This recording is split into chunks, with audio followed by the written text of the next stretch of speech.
नमस्कार, बहुत स्वागत है आप सभी का। मैं मीरा राजपूत। कोई मुझे छेड़ता है तो मैं उसे छोड़ती नहीं हूं।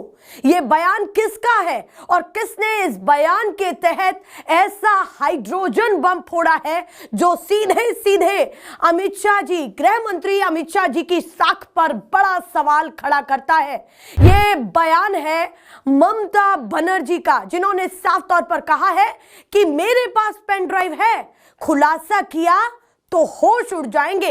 यानी कि अभी तक ये जो कहा जा रहा था कि ममता बनर्जी अपनी चुनावी रणनीति को ईडी के हाथ ना लग जाए वो ले रही थी, ऐसे बयान वो दे रही थी, क्या वाकई जो वो फाइल लेकर के गई हैं और जो वो डेटा वहां से उठा करके लेकर के गई हैं उसमें कुछ ऐसा छिपा हुआ है जिसके तार केंद्र से जाकर के मिलते हैं? क्योंकि इस बयान ने चारों तरफ खलबली मचा दी है, पूरे इंडिया अलायंस में भी जो विपक्ष का है, क्योंकि ममता बनर्जी का ये कहना कि मेरे पास वो पेन ड्राइव है जिसमें कच्चे चिट्ठे हैं, जिसमें बड़े बड़े खुलासे हैं और अगर मैंने उसको एक्सपोज कर दिया तो सब हिल जाएंगे। ऐसा क्या दबा करके ममता बनर्जी ने रखा हुआ है? क्या ममता बनर्जी की ये चुनावी स्ट्रेटजी है कि उन्होंने कई चीजें ऐसी हैं जो तैयार करके रखी हुई हैं कि जब जब उन पर कोई ना कोई हथकंडा अपनाया जाएगा तो वो भी तैयार हैं अपने पलटवार के लिए।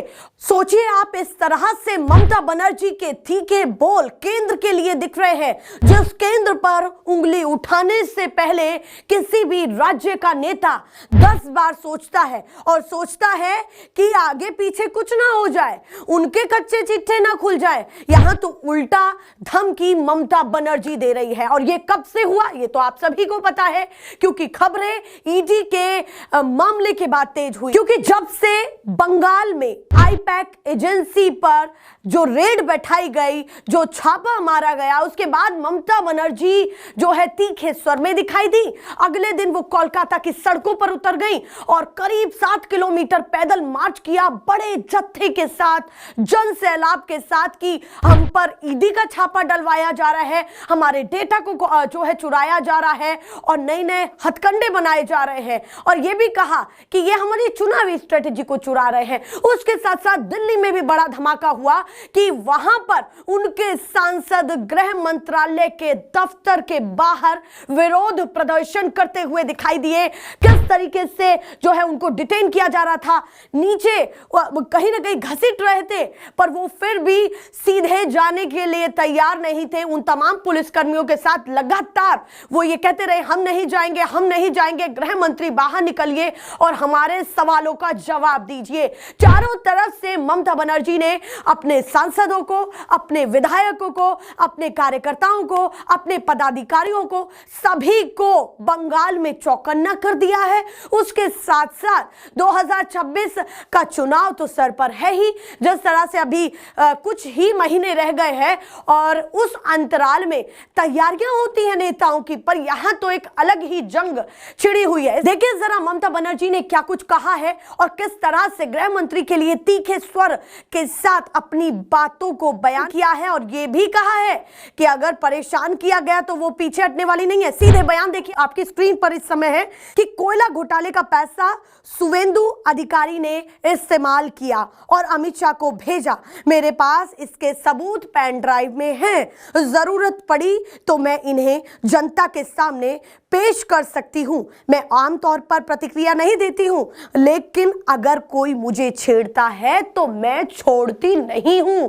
ये साफ तौर पर कह रही हैं ममता बनर्जी कि कोयला घोटाले को लेकर के उनके पास सबूत हैं और वो तार सीधे सुवेंदु अधिकारी तक जुड़े हुए हैं कि सुवेंदु अधिकारी केंद्र तक भी पैसा दे रहे हैं। ये ममता बनर्जी का आरोप है और भी कहा है कि और भी कई सबूत है। तो अब जनता की भी प्रतिक्रिया शुरू हो गई है इस बयान के बाद कि एक्सपोज करिए ममता बनर्जी, क्या कुछ बयान है अगर आपके पास है। अलग अलग प्रतिक्रियाएं आ रही हैं। उसके साथ साथ ये भी आ रहा है कि ममता बनर्जी एकमात्र वो चेहरा है जो केंद्र के सामने डटी हुई है, उल्टा चुनौती दे रही है, बड़े बड़े नेताओं को घबराते हुए देखा है। ये इतिहास में पहली बार हो रही है। ये लाइनें लगातार सुनने के लिए और राजनीति में देखी जा रही है। मैं सीधे आपको जो जनता के बीच से प्रतिक्रिया निकल करके सामने आ रही है वो सुनाती हूं। सबसे पहले आपकी स्क्रीन पर किस यूजर का नाम है, रूबी।